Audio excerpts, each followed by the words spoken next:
The world will never be the same once you see it through the eyes of Fairway Frank.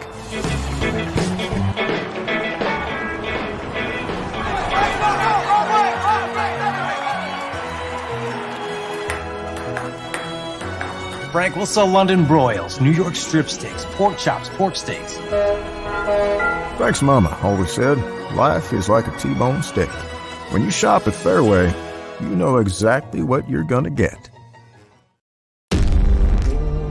When you're Iowa's dealer for life, you do things different. And as your dealer for life, we've driven together for over 45 years. Carl Chevrolet, we're proud of where we're from. We created a premium car buying experience easy for anyone. We serve more Iowans than ever with more locations and more brands. So together, let's drive from your first car to your last car, making memories along the way. We'll always be your dealer for life. Hey guys, it's Chris Williams here with Cyclone Fanatic telling you about one of my favorite companies that I've worked with, and I hire them all the time. Country Landscapes. They're located up in Ames, but they have offices in eastern Iowa as well, over in North Liberty, got one up in Clear Lake. I've hired Country Landscapes to do all the landscaping in my front yard, but I've also hired them to come over and give me advice on planting trees in my front and backyard. Stuff I don't really know about, but boy, the folks at Country Landscapes are experts in this field. They also have a skilled stonemason division that creates outdoor living and cooking spaces. It's something I need to look into. Check them out. Country Landscapes. You want that dream fire pit in your backyard? That's an idea for this spring. Country Landscapes supporting our March Madness coverage of the Cyclones here on the Cyclone Fanatic Podcast Network. What is up, my friends, and welcome to pregame for the NCAA Tournament game between Iowa State and South Dakota State tonight. My name is Chris Williams. I'm joined, as always, by the grizzled veteran. Not so grizzled anymore. He's a little happier soul. His name is Rob Gray. A good friend of mine, Aiden Wyatt, is producing tonight's show, as always. Also want to thank, so we just heard from Country Landscapes, Fairway Meat and Grocery. Our presenting sponsors, Carl Auto Group, here during our March Madness coverage. Also our friends at Keen Project Solutions and Central States Roofing, all bringing you our coverage tonight. Not only that, but Connor Ferguson is in Stanford, California with the Iowa State Palo Alto. Okay, whatever. Stanford not a town? No. Okay. His byline said Stanford. We should probably go. Unless something changed. Yeah. Palo Alto, whatever. He's at Stanford. And then Jacqueline Cordova covering the Iowa State wrestling team as well.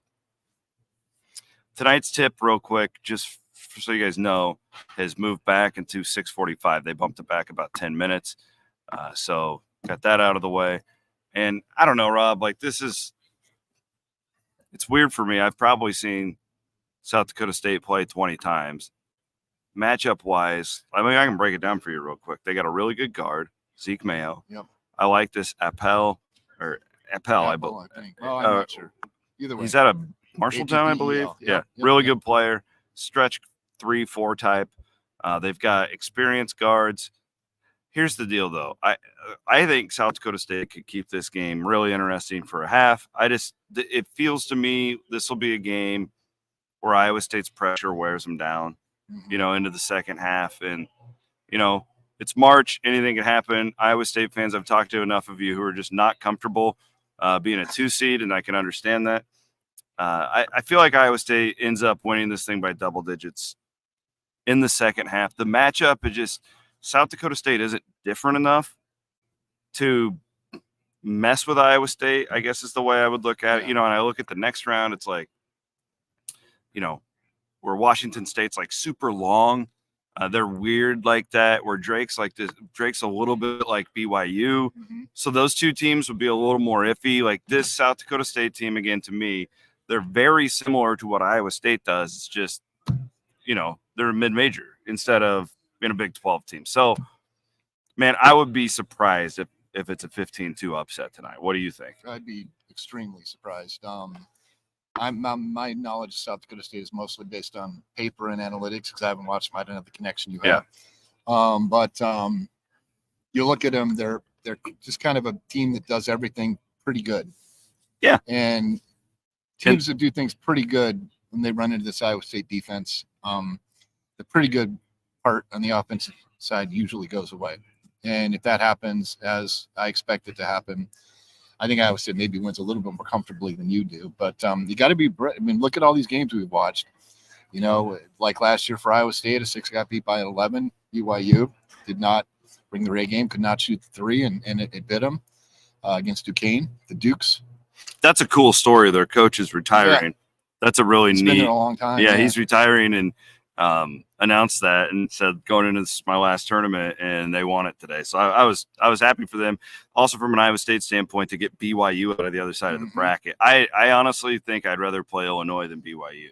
Yeah. In the Sweet 16. Because BYU knows you, and we've seen their game plan. It was brilliant in the first half in Ames too, after they, you know, really handled them. Probably Iowa State's worst loss of the season, 87-72 in Provo. So good to have them out of the bracket. Illinois, of course, is really good. Shannon. Yeah, they're really good talented team. Offensively in particular, but you know, definitely a matchup I would prefer, you know, than BYU. Yeah, I mean, clearly the crowd. Like I've been getting pictures. I haven't been much out today, but the looks of things is that this is going to be an enormous Iowa State crowd tonight. And I was talking with some Drake people. They think they're gonna have a good contingency, but it'll be a spat compared to the Cardinal that's in here tonight, and that'll work against South Dakota State as well. I just like the one thing too. I just like the makeup of this Iowa State team. They felt very focused yesterday. It didn't seem like a bunch of guys who were playing in their first NCAA tournament, right? Like everybody likes to go back and make reference to the frosted tips and stuff like. There was nothing new. Like it really felt like business as usual for this group, and I think they'll be locked in. Here's the one thing. I saw some people on our premium message board talking about this, and they said, well, if Iowa State plays like they did last week, they'll win the national title. It's really hard to play like that. So I guess my whole thing is going into this tournament, there's going to be a stinker. Yeah. Can you play the stinker and still get the win and survive? That's they do not expect them to keep rolling like that. That's a very difficult thing to do. Yeah, there's no question. And you know, you have a stinker like BYU did today. You know, you get beat by a lower seed. Again, 15-2. Iowa State was the first two to fall to a 15, and that's why that Hampton stuff still shows up on videos all the time, to the consternation, of course, of Iowa State fans. And now it's been several since then. Almost to where it's almost a regularity that you see it happen or almost happen. The other thing about that, too, can I make a really quick point, is that Iowa State team was fractured. Oh, yeah. At that time. There was a lot going on behind the scenes. Larry on the show. And talked to Larry. I've interviewed about Paul Shirley. Paul Shirley, yeah, he's been very open about it. This team is not. Like, I was talking to Walters or Heft. It was one of those two guys yesterday. It's like, it was Heft. He said it's one of the most together groups he's seen. I think that it really matters now. Yes. Right? So, listen, Iowa State absolutely could lose. I'm not. Yeah. But I don't think it'll be a lack of, like, focus or chemistry. Even that Fred team that lost to BYU, like, there were some real, the volcano was alive. Yes. Right? Like, it was bubbling underneath the surface at that point. Yeah. We heard stuff that maybe went on in the locker room at halftime of that game or stuff. And I mean, just a team that was almost really together, but the one or two notable exceptions. So I'm highly confident that Iowa State gets through this one tonight.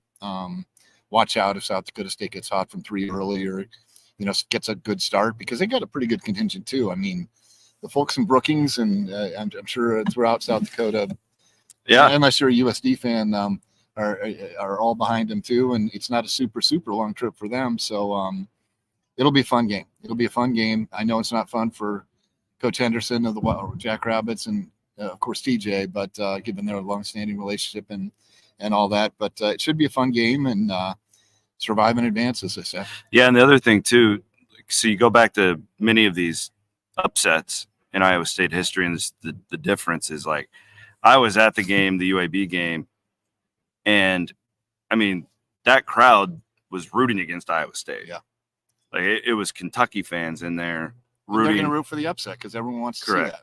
And this is just such a different scenario tonight. Like, you're gonna have that energy behind you, and regardless of if it's Drake or Washington, if it's Washington State, that place will be 99% Iowa State fans on Saturday. Now Drake would scoop up some tickets, I think, and do. There'll be Illinois fans. They've got a decent contingency here, but that's a big deal because in these tournament environments, I think one of the big reasons these upsets happen so frequently now is because we all just show up as fans and root for the underdog. Yeah, and there's energy in the building, and then the favorites can feel that, and you start to doubt yourself, and then you start to think, oh no, we're enabling the next Cinderella, right? And that will not be a factor tonight. Yeah. And that's huge. I mean, you're right. I mean, everyone in that building sees a 3-14 in that Iowa State UAB game. So they're like, we're behind the 14 , right? Yeah. Even rooting interest. Like, and if they were going to play the winner of that game next too. I mean, do you remember too, like Iowa State was like the trendy pick to go to the Final Four that year. Yep. So like Kentucky didn't want them in there. No. Yeah. So that's, like you said, not going to be an issue tonight. Look for the bigs. I really think of our experience, the Iowa State's experienced bigs are going to wear down that front court for South Dakota State. Really, that's the big advantage. Yeah, that's the big advantage for Iowa State. Yeah, Iowa State's guards are better. Yeah, but they have good guards. Yes. They have good, experienced guards. Zeke Mayo, he shoots at almost 38% plus from three, I think. And he will. I mean, I don't know anything. I do know how the process works now. He will have high major offers to go play next year. Yep. If he wants to transfer, somebody's going to pay him to go do it. I hope he stays at South Dakota State because it's my second favorite team. But I'm just saying, like, he's that type of a guard. He might be, and he's definitely a top 5 guard in mid-major college basketball. Like, there's no doubt in my mind that he is. The other thing that's deceiving about this team, if you've just looked at, they're Ken Palm, and they didn't have their glue guy, Mims, for the first half of the season. Yeah. And he comes back and really, I don't know if there's a good comp for Iowa State. I mean, think of like a early career Melvin Edgem, right, where he didn't put up great stats, but the team was always better when he was on the floor. Yeah. That's what this Mims is like for them. And he didn't play until January. Okay. So, like, again, like I was joking with Hendo when he did the podcast with me. He's like, I couldn't watch you guys in December because it was awful. They were really bad. And I'm like, man, they're going to have a down year. And then they're one of the hottest teams in the tournament. Like, Vegas has what's called momentum ratings, and South Dakota State's one of the hottest teams in the country right now. But so is Iowa State after what you saw last week. Exactly. You're right. You look at that non-con blowout loss to Norfolk State. Norfolk State actually pretty good this year. I promise you guys, throw that out. They're a totally different team. Different team, and you saw it. I mean, it was Summit League that good? Really, no. But at the same time, it's tough to win as many games in a row as the Jackrabbits have. And again, good start. There's a comment there about don't play like against Pitt. Again, different scenario. 11 against the 6. The offense was so limited still last year. Taman wasn't where he was at now and remotely. And it was basically if Jaron Holmes didn't get you buckets at the rim or behind the arc, you were going to struggle. And you come out and do what you do. This is a completely different scenario. This team is more upset proof because of so many options offensively. And they have the ability to go to the post too, right? Yep. Like last year's team, it was Robert Jones or bust. Yep. I mean, at that point in the year, Oshun was done. Like he was toast. Like we still don't know what happened. Yeah. But he was really a non-factor at that point. I mean, couldn't rebound, couldn't score. And this is the type of team that Trey King can be more of. Really, and I don't mean this as disrespect to him. Trey's more of like a mid-major big, right? Like now he's clearly a high major player. Yes, I'm saying when he's just going straight down low, just a post guy. Yeah, that's where. But he's more than that for Iowa State, clearly. But he'll have more success against a team like this. And I would say it's a better matchup for Iowa State's bigs if they were to play Drake in the second round. Yeah. Because the Washington State team is one of the biggest teams in all of college basketball. Yeah. And that could give Iowa State some problems. Yeah, that Brody dude's he's fair for Drake. Yeah, he's a really good player. They're a very perimeter-oriented team, shoot really well. Yes. Play fast. They just don't have the bodies. Yes. That these other ones do. Yes. Do you have a feel in that game? Do you think Drake wins tonight or Washington State? I feel like Washington State just slips under the radar because everyone looks at potential Iowa State Drake matchup I in do Central too. Iowa and goes, "Oh wow, look at Drake! You know they won the Valley Tournament, blah blah blah. They're back for second year." I think that Washington State team's good across the board, whereas South Dakota State's pretty good across the board.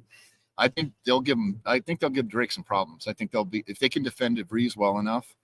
I think I picked a bracket and I had Washington State winning it, but I think it's going to be one of the more entertaining games of the first round. I wonder who Iowa State fans will root for. Have you thought about I that? think they'd root for Drake. You think so? Yeah, I mean, don't I everybody like don't to see the in-state teams do well? I mean, there was one notable exception for Iowa State fans there, of course, but I don't know. I just wonder in this. Maybe they don't want that match. I wonder in this scenario. Yeah. I don't know. I'll tell you again, like matchup wise, Drake's a better matchup. Yes. But you've got the emotional component of it that is a big plus for Drake. Then the crap of the Big Four Classic. Yeah, all that stuff. Stacks. So it's really, really an interesting. Yeah. I'm telling you, if this was just like a neutral court game in November, like Drake's a better matchup for Iowa State. But when you get that, when that Cinderella's shoe fits, and then when they already are jaded against you, you know, like it's terrifying. It Everyone really in is. this arena would be outside of Iowa State fans, which as you say will have a sizable, huge contingency, will be behind the Drake Bulldogs in that scenario. And then it becomes, when you got a player as dynamic as Tucker DeVries, can pretty much go and get what he wants. Could he quit against Iowa State's defense? I don't think so, but stranger things have happened. He's a good player. He's a really good player, and his dad's a really good coach, and I got a lot of respect for that program. Well, it'll be fun. Hopefully, and I also think, too, if Iowa State takes care of business tonight, that there'd be a pretty hefty contingency of Iowa State fans rolling over on I-80 on for that game. Much on like Saturday. Kansas City. I mean, that crowd that's the biggest I've ever seen from Iowa State at the Big 12 tournament by a pretty wide margin for that Saturday night crowd, Saturday late afternoon crowd. No doubt. Well, it's been fun bringing you guys coverage. Hopefully we have like 4 more of these pregame shows to do for you. We will have postgame. It will be very abbreviated because I want to get to the locker room, and Rob will have his piece, and then we want to get video from the locker room, and I want to do a column tonight, and then we'll be back at it hopefully again tomorrow if Iowa State wins. The one thing is, we will have a Williams and Bloom podcast tomorrow morning, regardless of what happens tonight. We didn't do our Wednesday pod. We will be reacting to everything that happened tonight here in Omaha, win or lose for the Cyclones. So that you guys can look forward to that coming up tomorrow on the podcast feed. All right. He's Rob Gray. Thanks to Aiden Wyatt for kind of running air traffic control for us back in Ames. Connor is with the Iowa State women, and a great day for Iowa State wrestling. They had a really good day. They did. Got a couple of Six pins. moved on. The younger Bastidas become a big-time pinner. Yeah. Bonus points. By the way, real quick, my guy Brandon stayed at the Airbnb I stayed at in KC. He said, hey, Rob. Apparently, Section 114. Shout out to Brandon. Hey, Brandon. Great guy. Awesome. Very cool. Well, we appreciate all of you guys watching, and I'll be back after the game. It will be quick, as I want to be able to get to the locker room and do all that. But we appreciate you as always, and go Cyclones. Have a good evening watching the games.